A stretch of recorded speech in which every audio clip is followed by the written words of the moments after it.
Good morning and welcome to our UBC Learning Circle, Between Membership and Belonging, Life under Section 10 of the Indian Act.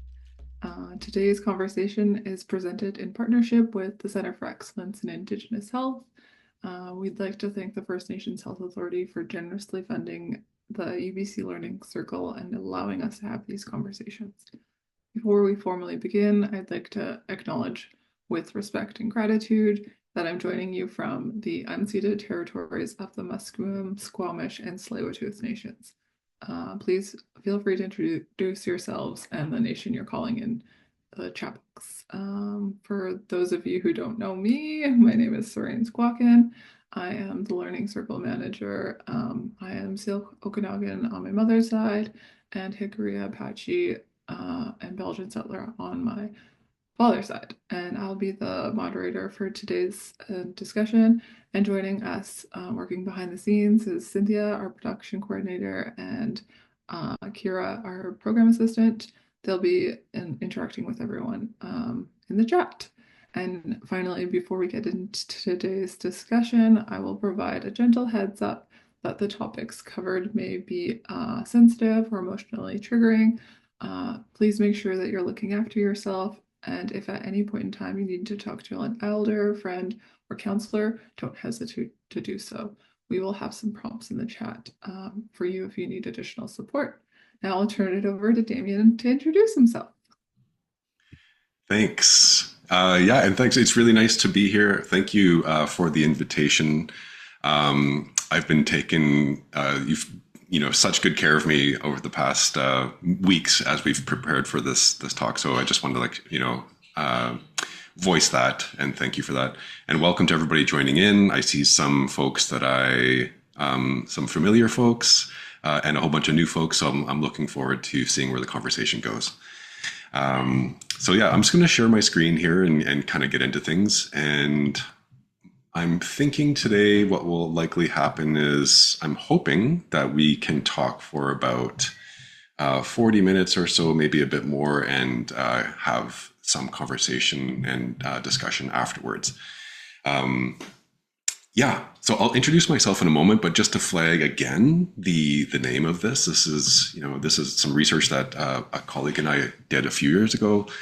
And it ultimately ended up in this report, I guess, called Between Membership and Belonging, Life under Section 10 of the Indian Act. I'm going to unpack all those things for those who maybe don't know what Section 10 is, and maybe you're, probably know what the Indian Act is, but at the same time, probably maybe need some more context. So my goal is to not leave anybody hanging here as we go through things.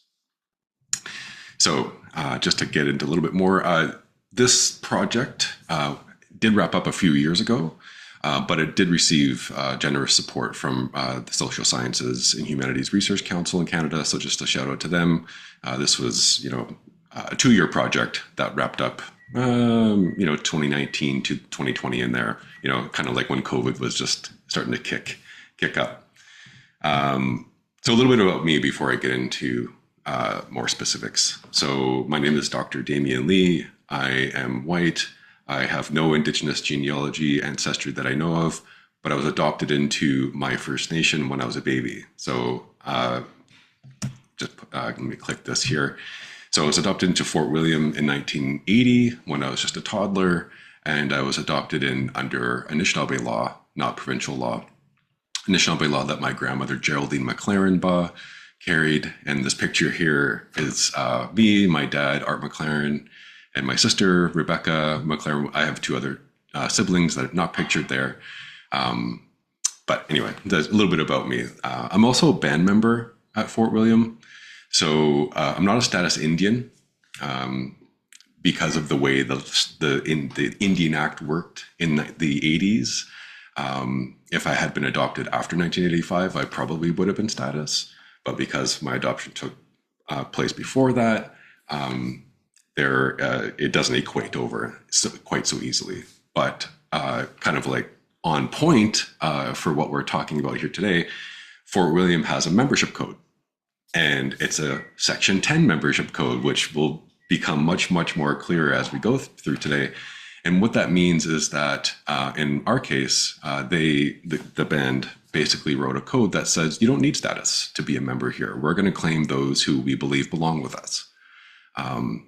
And that's why I'm a member in addition to my adoption that took place under Anishinaabe law. So it's a kind of a cool thing, right? It's like my grandma had carried authority around adoption that she used to bring people into our family.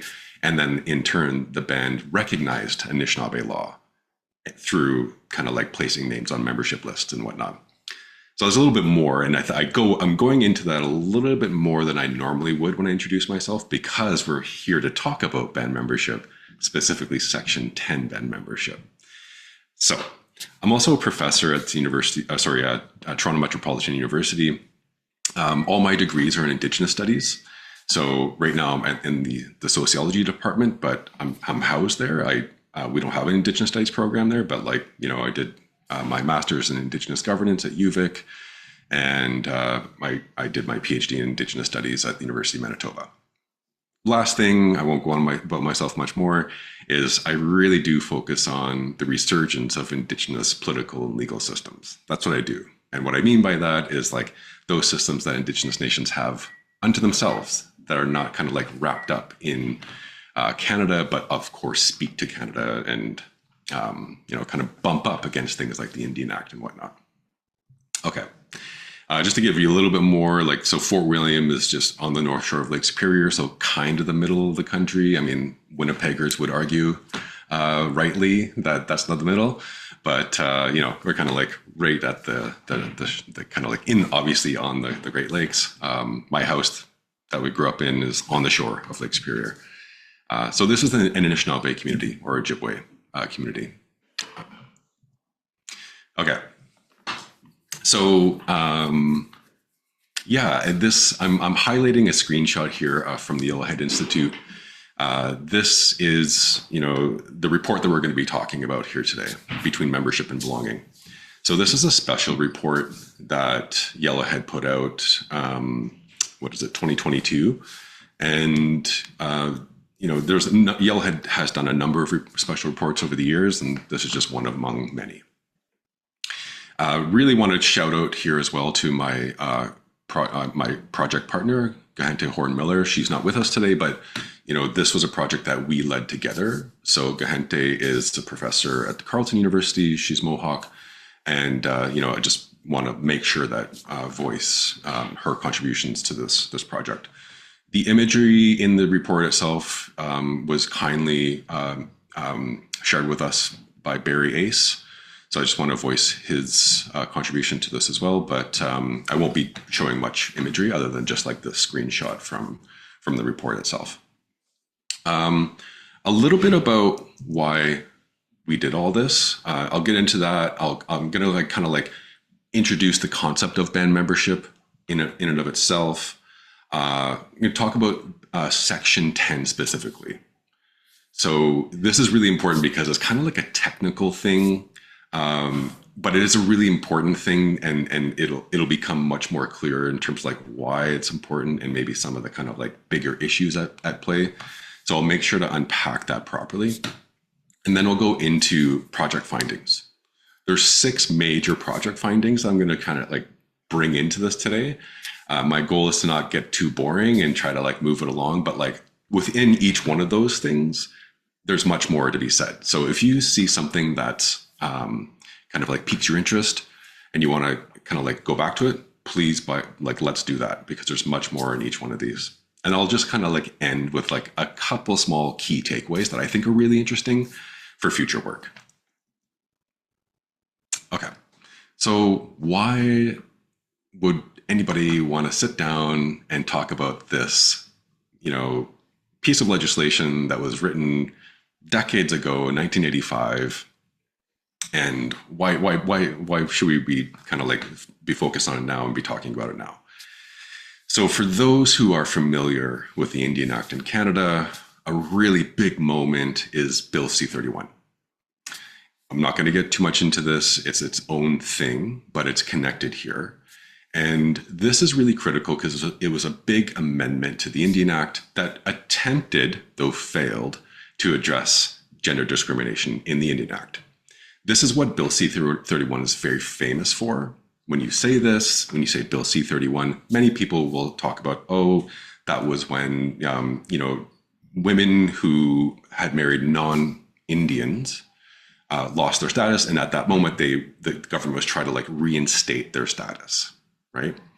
And just as a kind of like side point, it's really important to say here that non-Indian could be white people, non-Indigenous people. It could also be Indigenous people who have not been recognized as Indians, right? So it could be a non-status First Nation person who, in the eyes of Canada, was not an Indian, right? So that woman, if she married that person, could still lose her status. Like this is, it's a complicated situation unto itself, but it's this is a moment after Canada tried to, or basically repatriated its constitution, is trying to recognize Indigenous self-governance a little bit further, and this is wrapped up in part of that. There's much, much more about Bill C-31, but that's what I'm going to say just now. In addition to the kind of like famous elements of it, like, the gender discrimination stuff, Bill C-31 also introduced the possibility for First Nations to start to control their own membership. So before 1985, especially back until 1951, First Nation membership was only controlled by the federal government. So to be a member of a band, you had to meet what Canada said was the requirements. So as Canada's going through this moment of trying to kind of like support Indigenous self-governance in the 80s, it kind of brings in First Nation membership into the conversation. And as it does this, it's kind of being touted as self-governance. It's being flagged like on a flagpole, like, this is like self-governance, like we're doing the thing, we're like recognizing self-governance. And in a lot of ways, this is true. When it comes to band membership under Section 10 of the Indian Act, it is a form of self-governance. And it was being kind of like, as I mentioned, like touted as such. But the big problem with that, though, is there is very little research out there that looks at the implications on the ground in terms of how it's affected people's lives. There is research out there in terms of like how bands dealt with it and enacted Section 10, etc. But the reason this project exists is because we wanted to speak to those people whose lives were affected directly by this legislation. And not just the legislation, but also their like First Nations own laws about membership and belonging. So that's where this project comes from. As you can probably deduce from the name, what is band membership? Band membership is just like, your name is on the list. You are a member of a band. So I have up here this first point is similar to citizenship, but not necessarily the same. This is kind of like more of a philosophical point. Like in a lot of ways, band membership is like, has been kind of re-rendered in some aspects to be kind of like you're a member of a club, whereas citizenship is often kind of like you have responsibilities that you give to the collective or give back to the nation. I'm making a philosophical point here, but it is worthwhile just to name that a little bit to like, maybe something we can come back to later in the conversation or as needed. But in a nutshell, this is like, a community that you are a part of in an official sense. Your name is on a list somewhere. Interestingly, there are different ways to be connected to First Nations. Sometimes your name is on the list. Sometimes you may be associated with a band, but not actually on the list. This is another kind of like nuance, kind of like a messy piece of all this. It's just kind of like I'm trying to map this out a little bit so people kind of like can situate themselves and situate their knowledge, right? What does band membership mean, though? It means that you can participate fully in a First Nations life. So it can be things like running for elections, voting in elections, living on reserve. There's lots of different things that come with membership. But the flip side is that there's things that you're excluded from if you're not a member. So you may be connected to a First Nation through your family, right? But if you're not a member, you can't actually vote or run for council. There's quite significant implications of membership. But more specific and kind of like more on point for what we're talking about here today, what is Section 10 membership? So Section 10 is the kind of like, technocratic shorthand way to like refer to this like piece of legislation that was created in 1985. And it just speaks directly to that Section 10 of the Indian Act, right? There's more sections. There's dozens and hundreds, maybe, of sections of the Indian Act and subsections. But after 1985, right? So Bill C-31, what happened to the Indian Act is actually membership was split into two different sections, Section 10 and Section 11. We're only going to talk about Section 10 here, but just so you can kind of like track this a little bit, Section 10 refers to the section that allows First Nations to write their own membership codes or membership rules. There's an entire process that they have to go through to do this, but it basically allows bands to say, we're going to decide for ourselves, right? So it's a form of self-governance. By contrast, Section 11, it's, in this case, First Nations membership is controlled by Ottawa, right? It's controlled by the federal government.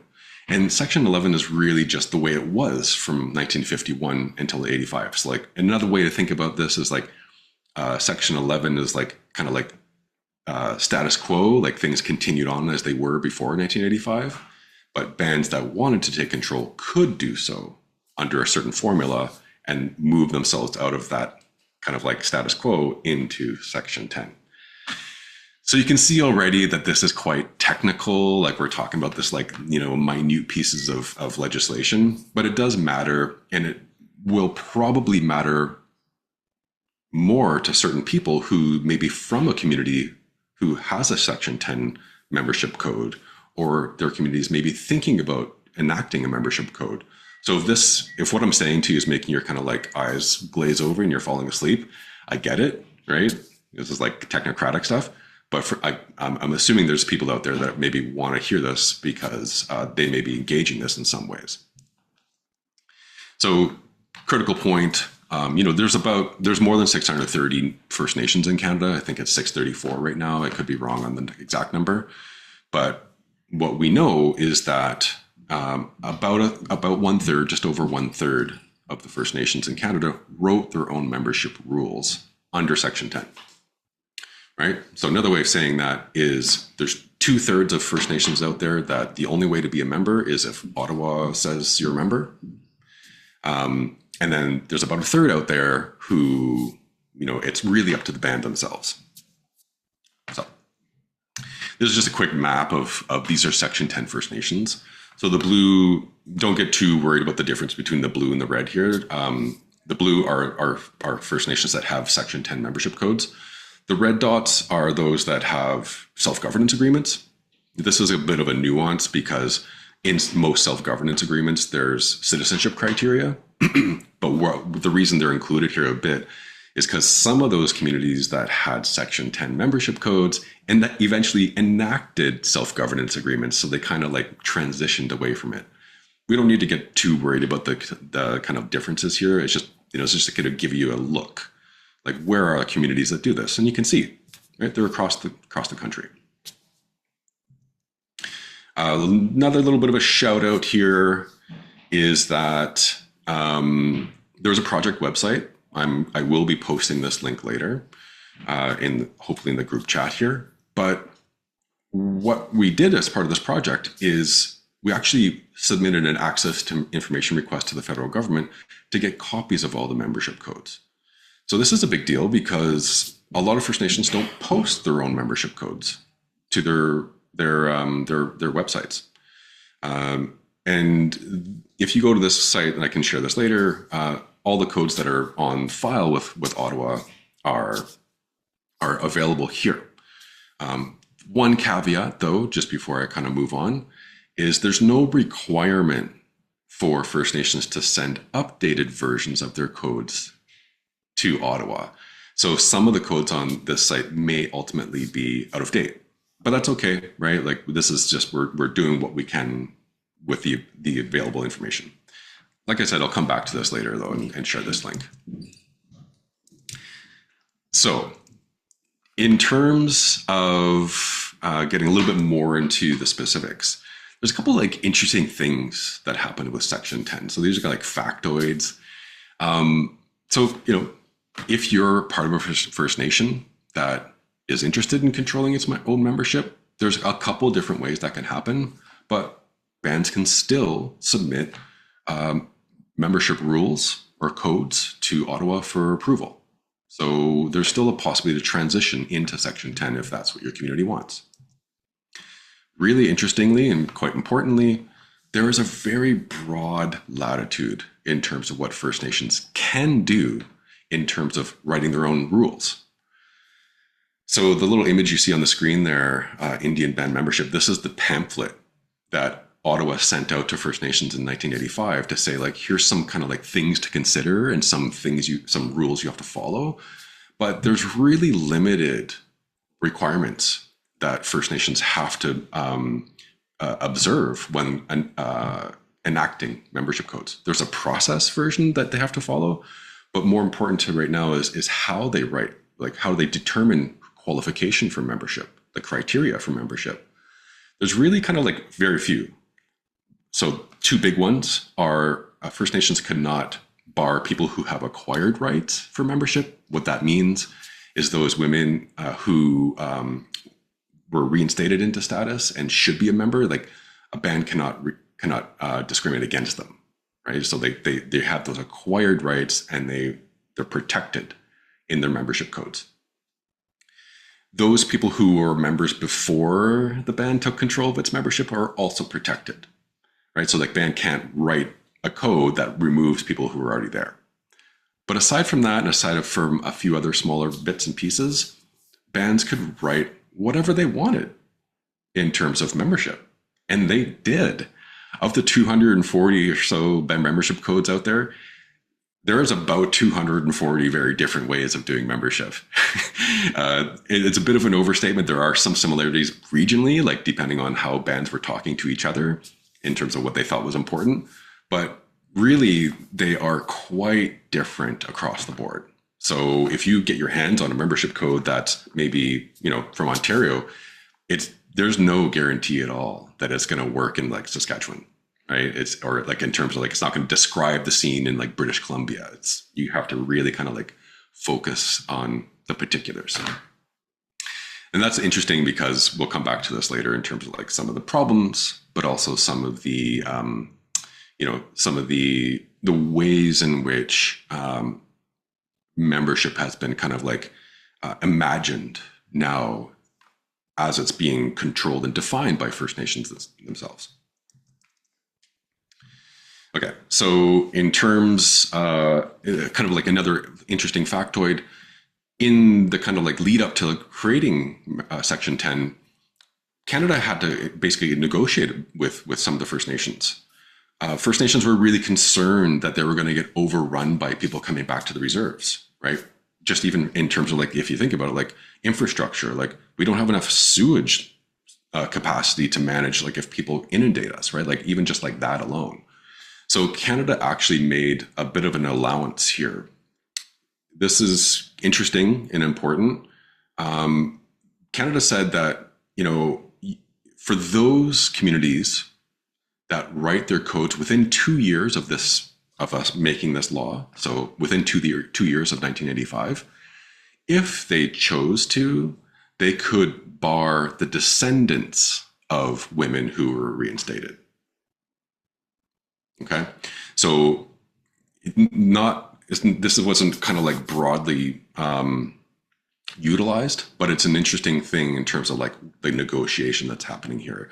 Another way of saying this is that exclusion was kind of baked into aspects of Section 10, rightly or wrongly. It's just something to be aware of. This is why, though, many of the Section 10 membership codes you see out there, if you get your hands on them, many, the vast majority are enacted like on June 27th, 1987, the day before the deadline, right? Like there was like a rush to get this kind of like pinned down. Okay, so that's all context. Let's get into the actual project here. So my hope is like, we'll all here be able to take something away from this as we go. So basically, what we did was we interviewed, I think it was like 13 people who wanted to tell their story to us. So critical to that is like it's not representative of all First Nation membership issues in Canada, right? This is just a very small segment. I think that this creates grounds for more research later, which I'll come back to at the end of this talk.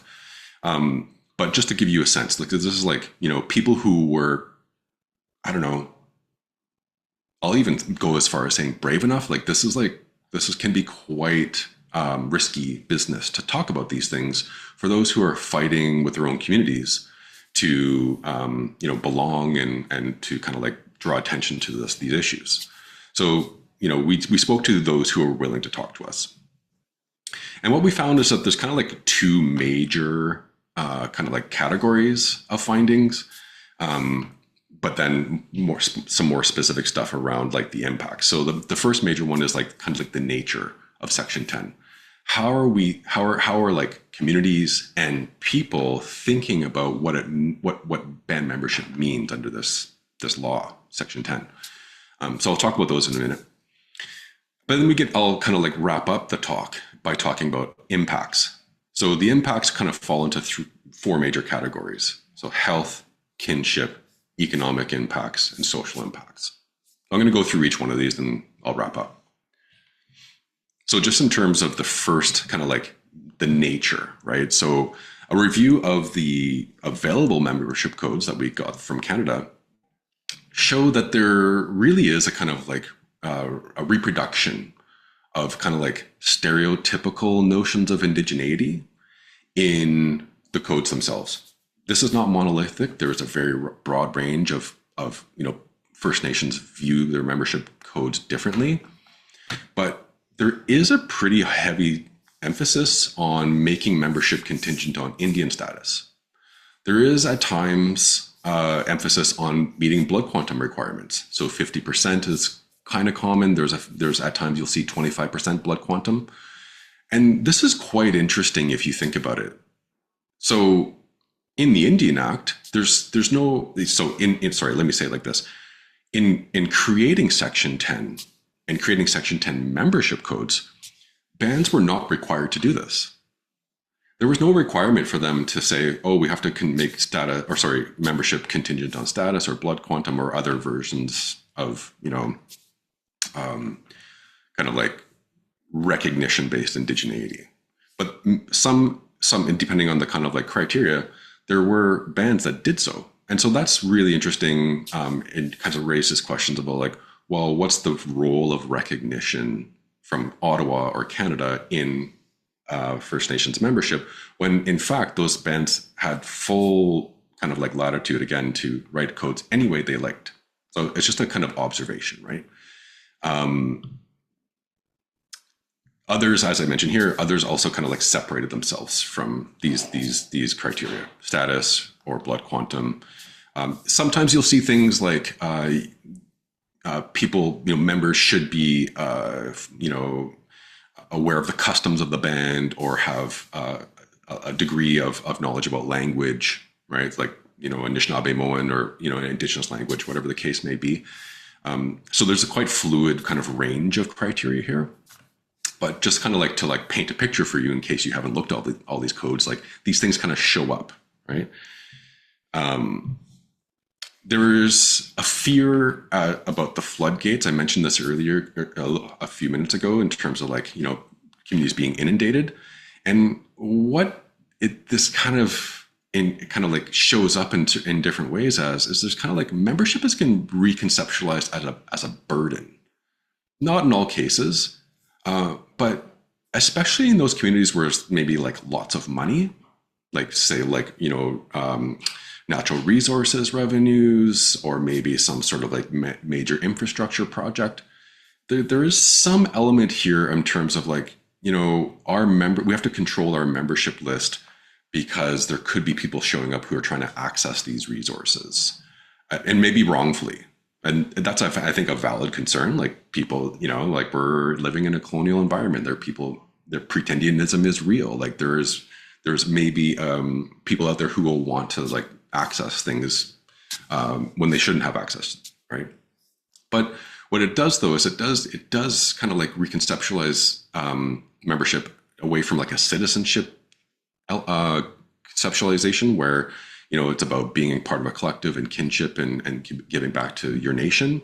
Now it's kind of like imagined as a burden where like we have to like we're kind of like stuck carrying people.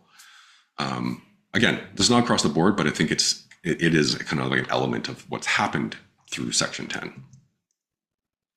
And just a shout out to my colleague Veldon Coburn's research. So he's done a lot more research on the way that Section 10 membership codes have kind of like internalized or reproduced the colonial order. So I'm just drawing your attention to Veldon's work here. So this is his dissertation, A Genealogy of Contemporary Indianness.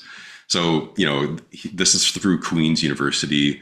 I have a bibliography at the end of this PowerPoint if you want to follow up with Veldon, but he's pretty easy to find too. So if you just look him up, you'll find him. But he's done some really good research on this element in particular, the internalization. Interestingly, though, whereas bands kind of like conceptualize membership as a burden, the people we spoke to and people talking about membership in the media conceptualize it very differently. For them, as I say here, it's conceptualized as an anchor in a good way. Like they're talking about like, this anchors my identity. It connects me to my people. It affirms who I am as an Indigenous person or a member of or connected to, X First Nation, Y First Nation. So in terms of what people said to us, I'll just draw on a little bit here. They say things like, it's membership for me is being able to walk down the same roads and rivers as their ancestors or my ancestors, right? They literally say these things. These could be in quotes. I'm kind of summarizing here, but these are drawn directly from interviews. Some talked about it's about being buried in their homelands alongside relatives, right? So without membership, they can't have that. They can't look forward to like that kind of like connection. One person put it like this: it's about having moose stew, eating bannock, and drinking tea while speaking Cree with my family, right? Like that's very much not the kind of like corporate version of membership, right? The burden version. Like I just want to be part of my people and my family. One person said like this: it's about finding truth and reconciliation with one's own people. Interesting, right? Truth and reconciliation is like, I know the truth. I just need to reconcile with my family and be a part of my family, my land. So a really good quote here. I'll just read this for you. This is from one of the research participants. So talking about membership as an anchor, they say, for me, band membership is purely emotional, and I want to know my family. I want to know where I come from. Like, where did all my looks come from? Where did all my mannerisms come from? Because I don't know. I'd like to know, and the band has pictures of my grandfathers. I want to see them too. Everybody needs an anchor. It gives a person a little bit of stability and a root to grow from. So it's much more felt, right? There's much more kind of like kinship elements at play here than corporate. Another quote: being a part of the band meant that I was part of a family, part of a community, that I belong somewhere. That was really a heritage, that there was really a heritage there that I didn't know about and wanted to learn. It's very important to me that my children have a sense of community, that they belong somewhere. Everybody needs to belong somewhere, right? So there's a lot at stake here, as we can probably all just assume and maybe know from experience, but there's a lot at stake here in terms of belonging in a formal sense. So those are kind of like the nature of membership. I'm moving now into kind of the more specific impacts, and those impacts again are health, kinship, economic, and social impacts.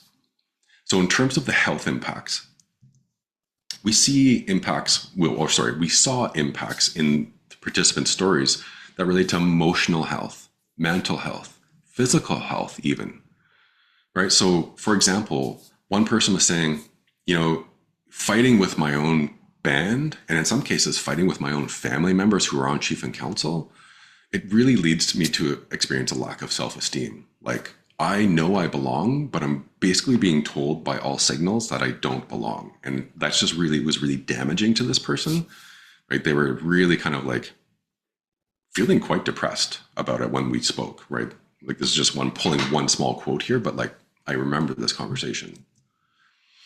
And, this not belonging, it was like kind of like they were talking about, like, I just feel like I don't belong, even though they knew that they did, right?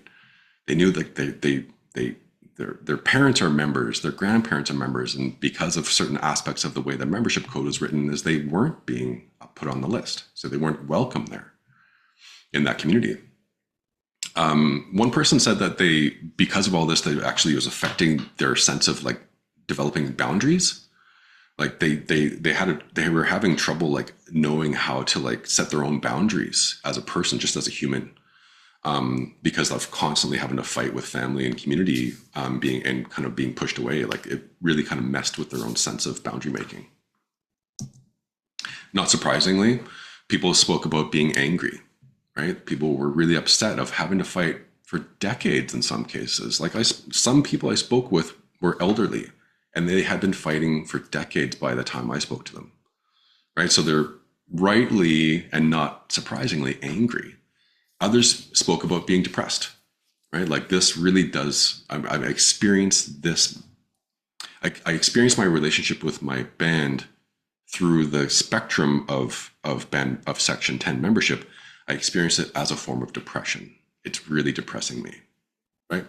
So I don't need to say this here, but like, these are all quite, significant kind of impacts when it comes to human health. So kind of going a little bit deeper. So I'm just drawing on this concept of anomie here, right? So people were experiencing anomie, and I'll define it, then I'll bring a quote in. So anomie is defined in part, in one way, to say, quote, a state of profound alienation that results from experiencing serious cultural dissolution, which is then the direct cause of serious substance abuse problems, suicide, and interpersonal violence. Nobody that I spoke to spoke about substance abuse, suicide, ideation, interpersonal violence in the kind of like physical sense, but there was this kind of like underlying experience of anomie in the sense of like the depression that comes along with like having to fight these fights. So, quote, I was feeling fragmented and disconnected. I was lost, totally lost. I had no idea who I was or what I was doing. So this is from one of the participants I spoke to, right? Others said similar things. I just thought this was like a kind of like indicative. So there's like fragmentation process going on here that they tied, right, to being a member or not with their respective First Nation, right? They were a status Indian, by the way. Like, they had Indian status, but this was their part of their response to me when I asked about what does it mean to be excluded from your community, right? So in terms of some physical stuff, one person made a really interesting point that I thought was worthwhile bringing into the report. She talked about band membership and the exclusion in terms of physical ailment. So she says here, quote, my aunt died from scleroderma, which is a sister illness to lupus. And I have an uncle that had rheumatoid arthritis. So this is all autoimmune disease stemming from Section 10. Now, I'm not a medical doctor. I definitely cannot make that connection between her physical symptoms and Section 10. But what I can share further here is I asked, like, oh, well, tell me more about what it means to be physically ill because of this legislation. And she actually had a really important and I think good point. She said, like, I'm a status Indian. I know the community I'm from, but I'm being excluded, and I've been excluded my whole life. The way I see it is that we grew up in a really kind of like polluted area of a major urban city with a lot of physical violence, street violence in that space. And I fully believe that had I been allowed to grow up on the reserve with my family, I probably wouldn't experience some of the physical ailments that I have now because of the way we were forced to grow up, right? Maybe it's a one-off, maybe it's not connected, but she was really adamant that at the very least, had she grown up in a space surrounded by family on the reserve, maybe things would have been different for her, right? That is specifically because of Section 10, the way that she was excluded, right? Despite having Indian status. Okay, so other impacts in terms of kinship, there were some very important kind of elements at play here in terms of like how Section 10 impacts families. So participants noted tensions arising between their family members, right? So in like immediate family members, but also extended family members, which is not surprising. You know, those of us who are connected to First Nations, we know the family is really big, right? And it really is really important. And folks were saying like this is really like a bummer. Like we don't want to have to fight with our family members, but here we are having to because maybe my family, like maybe my cousin's on council, right? And council's excluding me. Like that creates a rift. Other times, I have here the second point, like taking the band to court. People were saying like even within their immediate family members, they would kind of be socially marginalized because a person felt like I have to take my band to court because they're excluding my kids or me or whatever, and that would bring a certain kind of an embarrassment to the family. Like, oh, like you know, you're kind of like putting a target on our back as a family because you're taking chief and council to court, but actually they may come kind of like look at us differently now, right? So like there's these tensions that have been rising. So some examples. So some quotes that speak to this kinship rift. So this person here is saying, what's going to happen at 19 when my kid turns 19? When one of my kids doesn't get a trust fund, that's going to cause, is that going to cause a rift between the kids? He's basically saying here, money can do strange things to people. So in this case, this is a father speaking about his children, some of whom are members and some of whom are not members because of the way the membership code is written. From his perspective, these are his kids. And these are kids that are not even adopted. Like these are kids that are like his, and some are members and some are not, right? So you can see right here that there is the potential for a rift later on in life with the kids, right, as they grow up. Another quote, what I wanted was a relationship with my family. And I knew that if I pursued band membership, then I wouldn't get a relationship. It's like a zero-sum game here in this particular case. This person felt like, you know, I'm going to piss off people in my family if I fight for membership. So I have to choose. Either I become a member and have access to my family, or I have access to my family and not be a member, right? It's a really unfair kind of like rendering of a situation. Moving on to, there's two more points here and then I'll be wrapping up. I just want to put anybody to sleep.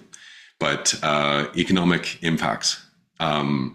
We saw people voice concerns around daily financial aspects. This is kind of like mundane, not surprising stuff. Like, you know, there's benefits associated with being a band member, right? You can have access to programs, children programs, elders programs, depending on the First Nation, right? These could be daily things that impact just a person's financial health.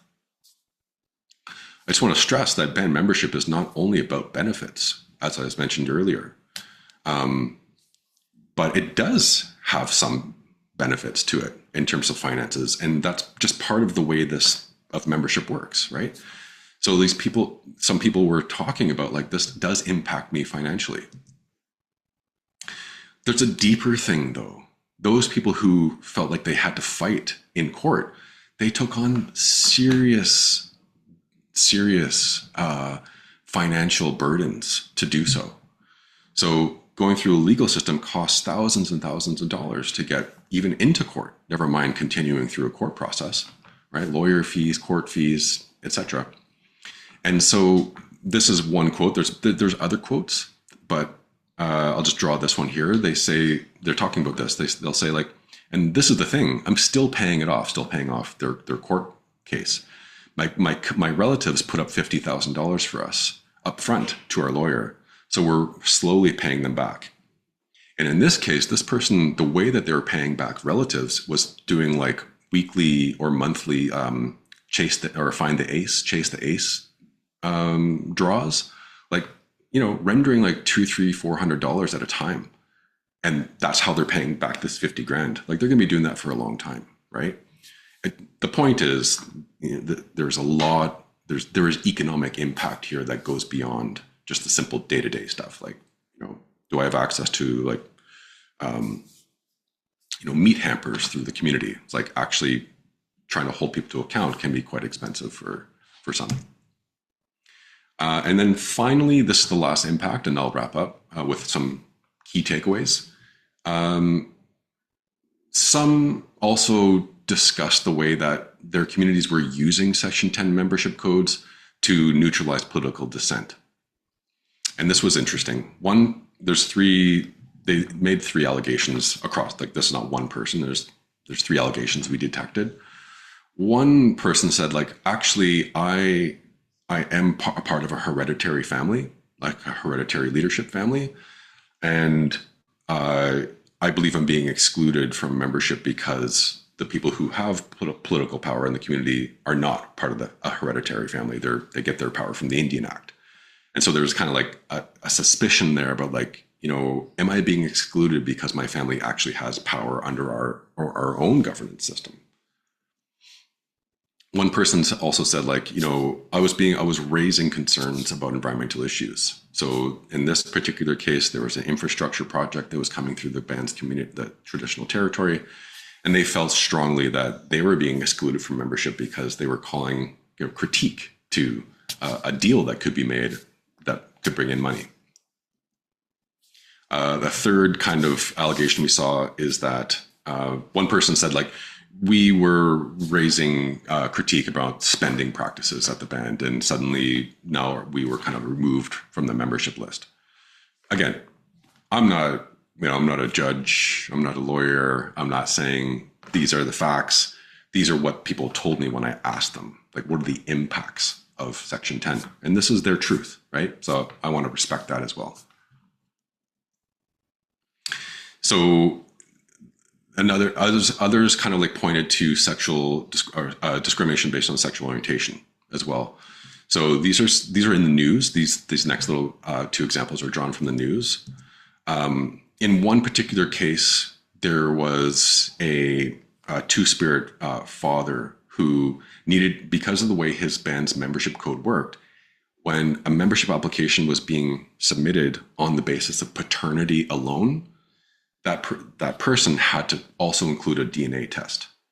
And because of the way, being a two-spirit father, some of their kids were his genetically and some were not, right? So some were being excluded despite the fact that they are all his kids, right? So, just to say that here, like, this is where we see this showing up again.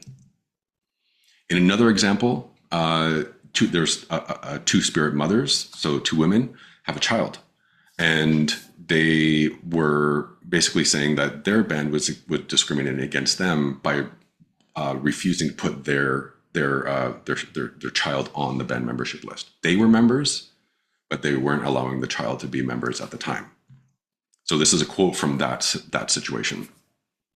So one of the mothers says, "It just hurts to know that my son is treated differently because of me. And I don't know, sometimes I feel like I shouldn't be in the picture so that he can get what he deserves. It feels like it's because of me that he's pushed aside, and he doesn't deserve that." Additional comments from this person is saying, like, they just want us to like remove my name from the application and put like a man's name on the father slot of the membership application. Like, this is, again, their truth. This is how they were interpreting what was happening to their family. Okay, key takeaways, and then I'm like 2 minutes from wrapping up here. What's really struck me from this work, aside from what we already, the kind of like the raw quotes and stuff that we saw earlier, which were all quite important, it's really kind of striking to me, this element that the way that, communities in a corporate kind of like government sense see membership as something that has to be protected against. Like, the more members we have, the less we have to go around, which is real. like, there's only so much resources out there. But it really is just such a stark difference to me in terms of how people saw it, right? As you remember from 20 minutes ago, those fighting for membership really did see it as just part of affirming themselves as people, right? Their mental and emotional health and their identity formation. It was an anchor. Some people talked about it as a root. Some people talked about it as, I just want to sit down and eat moose stew and speak Cree, right? Like that's how they were talking about it. It's just really quite different. And ultimately, I think that more research is needed. So one of the questions I have here based on this small project is there a connection between Section 10 and human health? If so, let's talk about that. People did in the interview say like, I have my sister, she lives in the downtown east side and is, experiencing homelessness. I fully believe that if we were all members of the community, like that would have shaped some of her outcomes in life. That research has not been done. Is there a connection? Is there not? Like, I think answering this kind of question could be really important for the future of, human health on reserve and Indigenous communities. I think it'd be also really good to have a quantitative research review of Section 10 codes. This is something I'm working with some colleagues right now, but I think more needs to be done because, as I was mentioning at the start, there's like Section 10 membership codes are so different across the board. There's no one single way to assess them, but I think we need to develop a tool that assesses them. I think that is probably the next step. And I think part of that is quantitative research. Then lastly, I think that, given the small number of interviews that happened, I think it would be useful to have, a much larger sample of interviews to draw on. But if these early indicators are kind of like hold true, I think that there's much more to be said about Section 10 in terms of it as not only a form of self-governance, but also as an aspect that affects people's health broadly defined. So with that, I say thank you. I'll stop there. I'm sure there's questions, and I'll turn it back to Seren to take us away. Thank you, Damien. That was amazing. Like you did such a great job for letting us know like a lot more about Section 10 and just even just the impacts of it and how it the your research kind of told a story of what was going on. Because I think sometimes when we read these reports and when we see just a small sample size, we don't get that full picture. And I think you were able to share a lot of people's stories around this and like what we were seeing with some of the people in your research or even just here in the chat talking about how membership like what you were saying is beyond just status. It is that connection to community. It's continuing like our culture and being stewards to the land and whatnot, like which I think gets lost within status and non-status and I think that's what's the frustrating part, like because I think because we've had so many cases where we've been kind of just not like the colonial system hasn't done anything good for us. And I think that's why we're kind of very on guard, Yeah, and we're doing it to our own people too, or the people that are very connected to our community and families and whatnot. So it's just interesting just to have that going on, like just having to unpack that our own like colonial thoughts and whatnot. So yeah. for sure. Um, I'm more than happy to answer questions. And just before I forget, let me, because I want to make sure I do this, I'm going to also, for those who are in the maybe chat and don't have a specific question, I'm going to share the link to the membership, all the membership codes in Canada. Mm-hmm. So I've just posted this in the webinar chat, but if you go to that page and you click membership codes in the middle, scroll down. Actually, maybe I'll just share my screen just for a second. I don't want to get too project-y, but if you just go here and click on membership codes, like all the membership codes in Canada are here. and there's 200 or so or whatever. So if maybe you find your band in there, and just keep in mind, last thing, some of the bands have changed the names since 1985. So if you don't see your band, like it may still be there. Thank you. So we put that in the chat, and then yeah, we have just some questions here. So actually there was a comment up here that was kind of cool. Someone just said the impacts of colonization projects, scarcity mindset is another signal of that impact, kind of just talking about even just putting us against each other, like, and that's not what we want to do. Like, that's not what our ancestors would want to have done, like, so it's just interesting how that's kind of going into place. But yeah, we have a question here.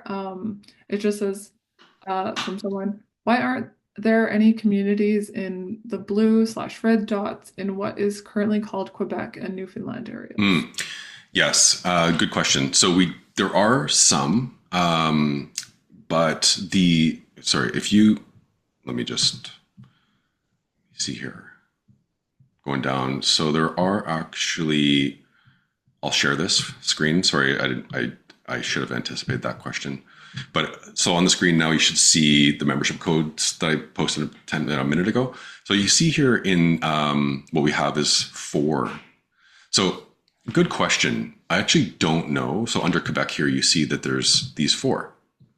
Now, it may be that the communities may have passed membership codes and submitted them to the government later on and didn't get included in our access to information request. I don't think that's the case because we asked for everything. But there's a bit of a labyrinth in terms of the bureaucracy, in terms of getting not only access to these membership codes, but also making sure that you're asking the right questions when you ask for these codes. So there's a good chance that maybe we asked for the wrong questions. I don't think that's the case, but it's a chance when we were asking for copies. But there are these 4, the bare minimum. Is there more? I wouldn't be surprised if there's more. I can't say for sure this is an exhaustive list, but this is what Ottawa gave to us when we asked for everything under the access to information legislation. Thank you. And then the next question is, are there any Canadian Human Rights Tribunal Commission reports that speak to this issue? Membership. Let me think here. There are some cases at the human rights tribunals. Let me just think there, because there's one that's really quite famous, but it doesn't really fit Section 10 specifically.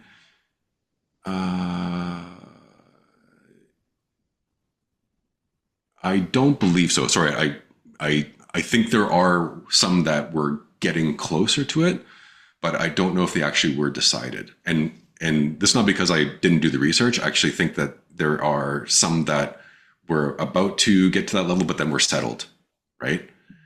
So there, I know, for example, in one of the news stories I posted here, and it's in the bibliography in the PowerPoint, there was talk about going to the Human Rights Tribunal in that case, but for whatever reason, they didn't make it there.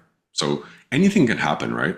But as far as I know, there hasn't. But there is, just to finish this thought, there is some federal court cases where Section 10 issues were in fact litigated and decided. So, if people want, I'm more than happy to send you an email with those afterwards. But there are some cases that Section 10 is at issue in federal court cases. Mm-hmm. Then next question is, you have said that some people have Indian status but can't get membership, band membership. And how is Indian status determined? Is it still something that the Canadian government exclusively controls? Yeah. Can you elaborate more on that? For sure. So that's right. The second half of that question, only Canada decides who's a status Indian and who's not status. The criteria under to determine that is not only determined by Canada, but also is complicated. Um, in a nutshell, my colleague Pamela Palmater has called the Indian status sections of the Indian Act a notional type of blood quantum. It does kind of like still trace indigeneity back to some pure version of Indianness when at the time that colonizers arrived, and that's kind of how we think about blood quantum, etc. But just to answer that, it's still Canada that decides. The first part of that question, it kind of this is where Section 10 matters, because if you have Indian status, or maybe you've been reinstated with Indian status, but in the meantime your First Nation has written its own code that say, I'm just going to make this up, that said maybe excludes people with red hair. And hey, it turns out you got red hair. Actually, the band's going to exclude you, right? That's a really bad example, but if the band writes a code that in other ways has excluded you despite you having Indian status, that's kind of where this situation arises. And this next question is kind of similar too. It's can you speak to the competitive nature within the First Nations community between status and non-status, and member and non-member, or on reserve, or non off reserve? Mm-hmm. Yeah, I mean, each one of those scenarios is real, I think, and also can bring its own tensions. There's lots to say about that. I think what I would say is that, these are problems that are created by colonialism. And to the extent that we are fighting amongst ourselves about this is a symptom of how successful colonization has been. Colonization has convinced many people not to see their own inherent indigenous legal systems at play in terms of citizenship or not, right? And so the reality is the way that colonization has really sunk its teeth into First Nations communities around this particular issue is by tying belonging to money and benefits. And it just sets up a divide and conquer thing. And the more we fight about that, the more Canada's winning, right? The colonial system's winning. So all those systems are real. Like all those, those kinds of tensions and fights on reserve, off reserve, member, non-member, status, non-status, those things exist 100%. But rather than draw my attention to the violence that's being committed there, because it's kind of the same depending on aside from the community, what I would say is that those are not created by us. And to the extent that our leaders, First Nations leaders, allow that to continue, I think it's a failure of leadership. I think that ultimately, if we're talking about justice, reconciliation, decolonization, resurgence, ultimately we have to find a way to get over the fights and actually press for freedom. Mm-hmm. Definitely. Well, it's interesting too, because I feel like people don't realize how much capitalism is also playing into 100%. The mindset of being compliant with colonial ideologies and whatnot, and just having that scarcity resource that was kind of talked about in the chat, and how people are only seeing status or band membership as a money thing, like, oh, I just want the money, I just want the to be able to apply for scholarships or funding and whatnot, but they don't see the actual community or connection to land or whatnot, or even language, and I think that's where a lot of our folks that are trying to advocate for that, they're trying to get more people interested in that. It's the slippery slope, right? We're trying to get more people to understand, we need to be there for our people and whatnot, but we also have to understand that people have been stripped of these resources, and I think that's where they're kind of in that mindset of more of a colonial capitalistic mindset. So Yeah, yeah, well said. And then, so next question is, sorry, I think I lost it. So you mentioned that some people have Indian status but can't get membership. How is, oh, no, I asked you that. Or did I ask you that? The question was literally similar. I'll just ask it and see if you remember. Sure. Okay. You said that some people have Indian status but can't get band membership. How is Indian status determined? And is it still is something that the Canadian government exclusively controls? Yeah. Yeah, we definitely answered that one, but yeah, Okay, it's perfect. it's complicated though, right? It we I think we can assume that because something is a piece of legislation or a law that it should be making sense across the board. That's kind of what this project looked at, is like actually there's like kind of like holes created and that actually can be used in detrimental ways despite something that's supposed to be a solution and across the board.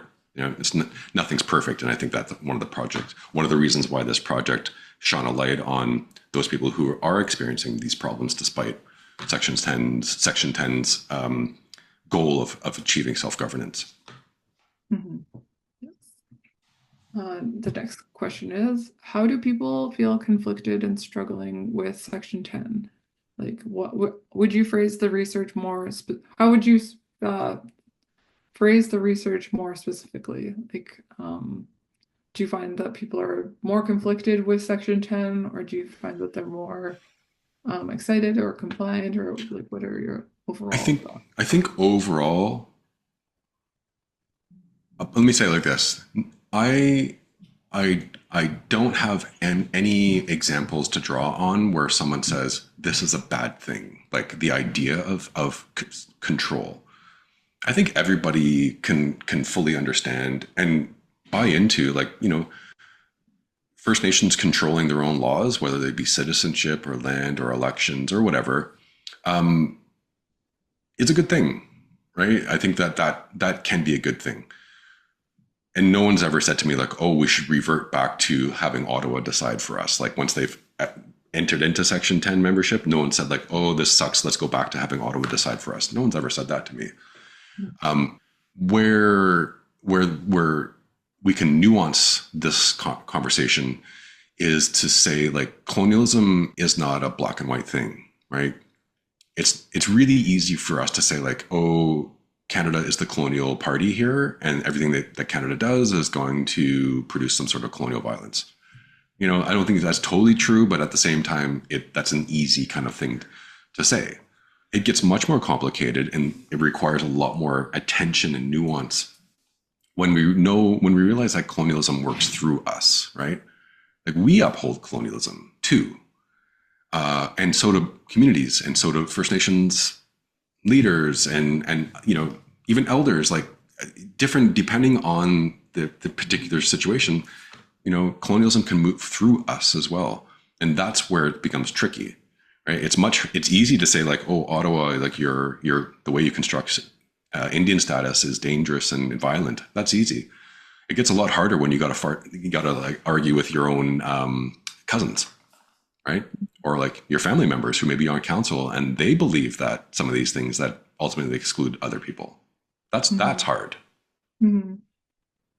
Definitely, yeah, just trying to unpack that within your own network can be a lot because then it's someone you grew up with, it's someone you had at your Yeah, dinner table. Like it's not just some random person in another province or whatnot. So yeah, yeah, it's definitely a lot harder to advocate for both ends, like whether you want it or not. Like yeah, yeah. so. The next question is, as you stated, this issue can lead to alienation and either by the band or by the feelings of the individual. This person is just wondering how changes could be made to Mm, membership recognition with alienation, um, such as like pervasive issue. Maybe yeah. not a question, but just if you have a good thought or answer for the. That's a great question. No, I'm really glad that came up. Um, so we're at a situation, or sorry, we're at a moment collectively where we can ask ourselves, what does it mean? What do we want it to mean to belong? Like, what's the meaning of nationhood? And we can have a conversation about imagining belonging in the sense of a deficiency framework, Mm. such as like what you mentioned earlier about capitalism. Like, to be a member means I have access to treaty annuities or, you know, tax-free status, like these kind of like really kind of like money fiscal, even overly hyped things at times, like, as you were saying earlier, like stereotypical things. They're real, but they also can be turned into stereotypes. And this is like this deficiency approach to understanding belonging and even identity. We're at a moment now where I think we can and probably should be talking in a proficiency approach. What does it mean to be a citizen of a nation who carries responsibilities to the nation, right? So if membership is like, I have a right to take what is for me, like that's a rights-based approach. Like I have a right to land on the reserve or whatever. Changing that to a proficiency-based approach where like, oh, like I'm a member or a citizen of my First Nation, I actually have to carry responsibilities. Like I have to do something. Like I have to give back in some way. That's a very different mindset. Mhm. But that is exactly where we are. I think we can have that conversation now because so many communities are writing citizenship codes, writing self-governance agreements, and also we've now it's been 30 years, Mhm. right? Since Section 10, 40 years. It's been 40 years since Section 10 was passed. We have enough data now to know that the status quo isn't necessarily working, right? Like Mhm. there is a new way, a different way to think about this, and it's proficiency, it's citizenship, etc. Mhm. And like just from I know for my nation and whatnot, a lot of the times we with our in our own rights we would have to advocate not only for ourselves but for the plants, the animals, and like Mother Okay. Earth. Like Yeah. that was our role and within our community and to our area and the lands that we're tied to within our nation. And I think people tend to lose that responsibility, like that we do have to maintain our rights through berry picking, hunting, root Yes. digging, fishing. Like there, it's not always just the like what we were talking about, the capitalistic structure and whatnot. So. Yeah. Agreed. Yeah. Mhm. That's a great question. Yes. Okay, next one is this person's community did not participate in Section 10 as of yet. Would you be able to share a link to Section 11 rules and any other reflection on when community chooses to act towards self-governance? For sure. I'll just do that right now because it's actually quite easy to grab, so I won't waste too much time with it. I'm sorry, not waste time, but it won't take me much time. Let me just put this right into the chat. Canada, because yeah, so whereas Section 10 requires a lot of heavy lifting, a community has to go through writing the rules, getting them reviewed, holding a referendum, sending them to Ottawa for review. There's lots to it. Section 11 is status quo. Like you don't have to do anything to stay there. So let me just post this in the chat. So, oh, sorry, grabbed the wrong link. Sorry. So I'm just posting. This is the link to the Indian Act. I don't mean to be coy, but if you scroll down to Section 11 of the Act, those are the rules for Section 11 membership. Right? It's that simple. So basically, you have to be a status Indian. Your name has to be entered on a list controlled by Ottawa, etc. Great. Thank you. The next question is, how do people feel conflicted and struggling with Section 10? Oh, or yeah, no, we asked that question. Sorry, some of the questions I forgot to highlight. Yeah, that's right. Um, did publishing membership codes upset any First Nations, like while in the process of Section 10? Yeah, that's a great question. Not that I know of. No one ever contacted me, and I control the website. Gahente, helped me kind of think through the website and whatnot. But we've never gotten any complaints from bands themselves. But it is interesting because before our website, there was another website that had codes available, and that website's now gone. I don't think it's because anybody complained. I think that person just got other projects going, I guess.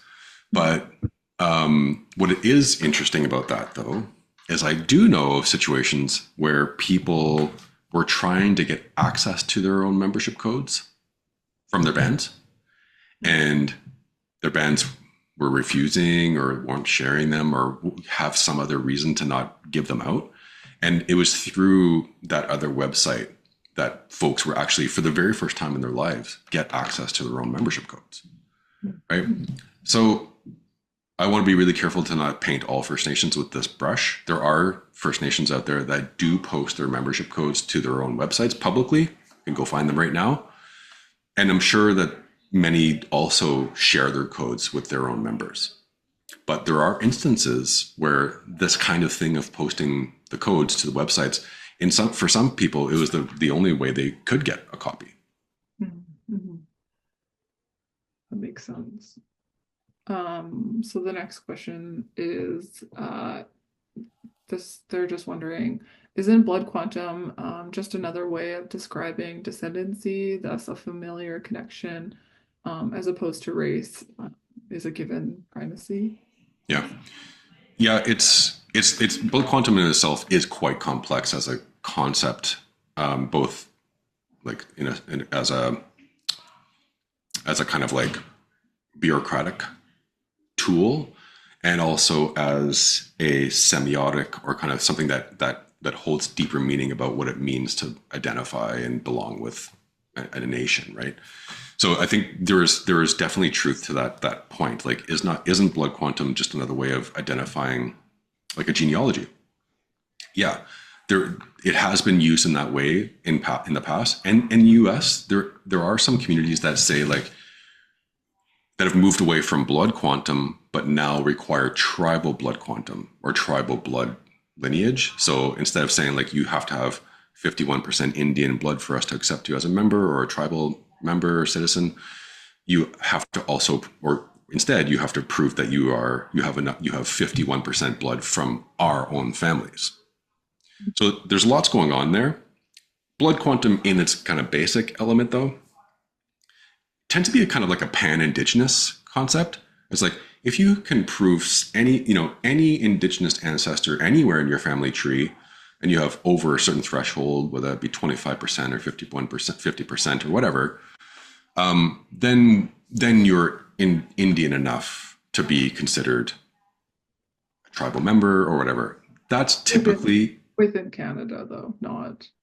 even in the states. Like, So I know for some people, like even because like oh, situation, like I have like 50% for my mom, a quarter like a Hickory Apache for my dad, right, and Elgin Settler, but they don't consider that because that's still non-status. right, And like so. yes.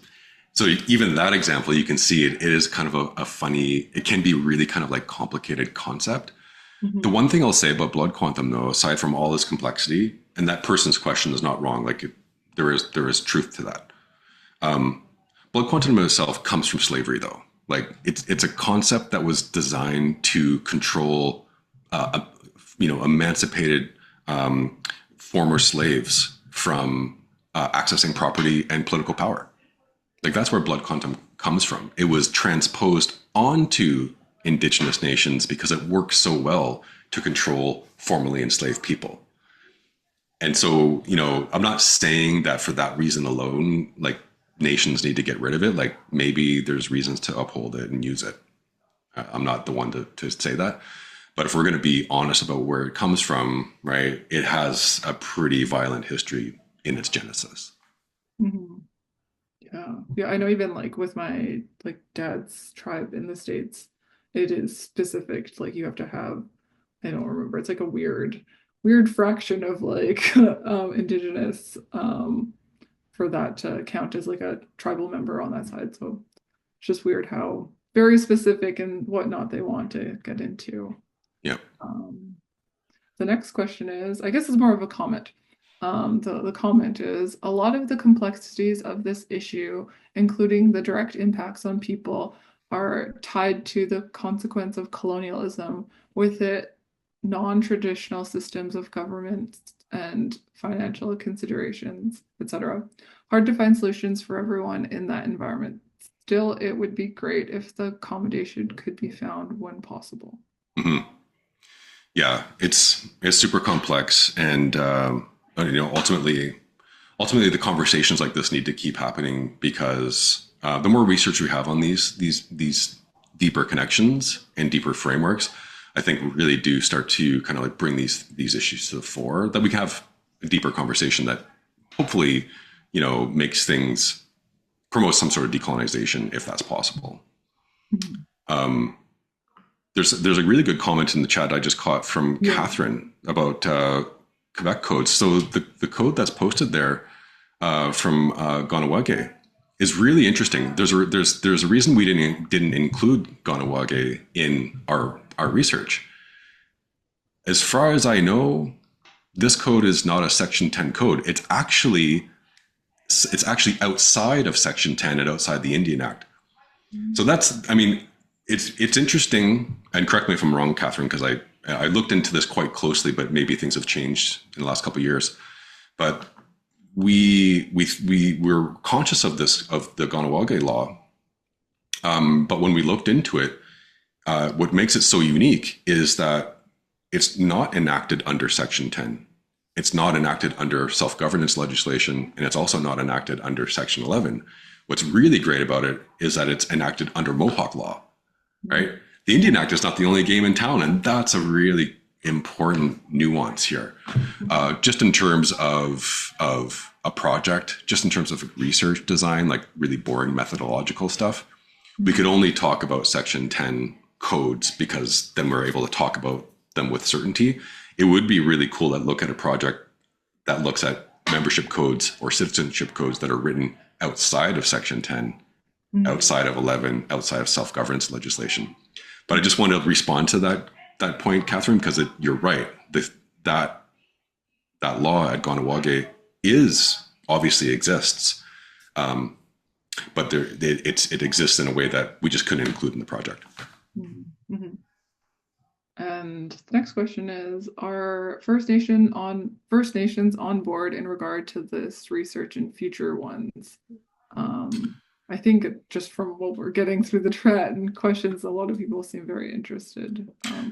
But have you got a big response? About from First Nations being in the future wanting to do this kind of this research? Yeah. So there's lots to say about that. There is research being done around First Nation citizenship and membership and Section 10 specifically. So, for example, the AFN has done quite a lot of research on these issues. Other political territorial organizations have done the same. So, for example, the Anishinaabe Nation in Ontario, also known as the Union of Ontario Indians, did a lot of research around enacting its own citizenship law at Bedogzajig Nakamigewin. And this is a law that's part of a self-governance agreement, right?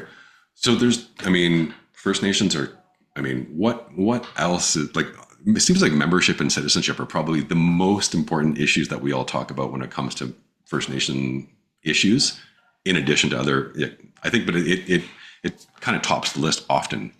So I wouldn't want to say that they're not interested. I think what's important about our project, and I think what I would like to see continue on, is speaking to those people who have positive and negative things to say about Section 10 or membership, but who are speaking as individuals, right? So not from a chief and council, not from the band office, like people speaking freely about the pros and cons about these things. Because what we found in this project, not everybody had bad things to say about Section 10. Some people said really great things about it. But they self-selected despite at times having targets on their back for speaking to somebody outside the community. And if we're going to talk about truth, we're going to talk about reconciliation and this and whatnot, and even progressing these matters, I think we need to hear from those voices who don't fit into what maybe an elected leadership wants to be shared. Thank you. So I just sent you the next question because it also has a link. The question is, did you see that the government is looking for proposals for second gen cutoff and section 10?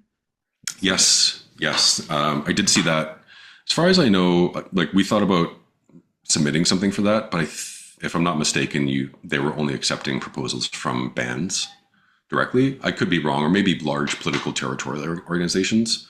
But some of the stuff my research team did in the past 5 years, there were other calls where ISC or CERNAC, INAC, whatever, were accepting research proposals from academics. So we did projects and submitted research projects and reports through those other processes. But you're right. I did see that they have a current proposal out for second gen cutoff. so this is, I think, going to be our last question just because we're kind of getting close to time. But we have someone saying, Miigwech for sharing your knowledge today, Dr. Damien. They found that Fort William First Nation is doing amazing work with their own resurgence of Anishinaabe laws. Are other First Nations bands and grassroots community members looking at your First Nations for guidance and inspiration? Yeah, so I could talk a little bit about maybe what's being referenced there. So about 10 years ago, Fort William did invest some energy and resources into renewing our membership code. So our membership code it's as it was in 1987. It's still the same one from that year. But there was some investment 10 years ago to renew it and update it and kind of modernize it. There's some really weird things in our membership code, but there's some really good things in the current, like the one that's in force. So we wanted to modernize it. And so right now we do have a draft membership code posted, or sorry, the band. It's not me. I don't work for the band anymore, but Fort William does have a draft version of the code posted to the website for community comment. And that one is quite good. That was based on a year or more's worth of community engagement, lots of different input, lots of different viewpoints brought into it. And I've gotten good feedback from people from other First Nations who are considering writing their own codes. Like they really like the one that we produced in draft form because it really does promote resurgence of Anishinaabe law. Whether or not Fort William ultimately ratifies it is really up to the membership. Like that's going to have to be a community vote, and there's probably going to be amendments, no doubt. But just to answer that question, I think that there are people out there who are doing great work in their own veins around this and will probably produce something innovative outside of the stuff that we've done. But I've heard from folks that have told us that, this is a really great model for us to consider. So for what it's worth, there has been some sort of commentary on that for sure. Thank you. Yeah. Yeah, so that was our last question for the webinar. And do you have any closing remarks? Just to Yes. I'll just say one last thing. This is controversial stuff. Like the minute you start talking about membership and identity and citizenship and status and everything, it's a tough conversation. I think that we can be gentle with it, and I think we can also tell the truth with it. And those things are done out of like love for our families and our communities and lands as well. Like, so despite it being difficult at times and definitely triggering at times, right? I think there's a way that we can have the conversation, and I'm continuously open to and hoping to hear and engage with those who want to have these conversations in ways that are productive. And I hope that we demonstrated that today the best that we could. Thank you. Thank you so much for sharing just all you know about the Section 10 membership and how it's impacted kind of not only our community, but also like just brought on like so much um, like strength. Like it's a lot more strength-based Mm, community knowledge and how kind of reclaiming what we want and what we need as Indigenous people. So thank you so much. And thank you to all our guests for participating and sharing your amazing questions and just yes. listening and tuning in. We really appreciate it. And yeah, so just before we end the webinar, we'd love to bring your attention to our upcoming UBC Learning Circles. We have Disconnect to Reconnect with Decolonize and Rise. They're going to be here on March 20th. You can sign up for our webinars at our website at www.learningscircle.ubc.ca. We also have a newsletter. The link will be in the chat. And yeah, so thank you for everyone for joining us today. We look forward to seeing you at our next Learning Circle. Finland, thank you. Thanks.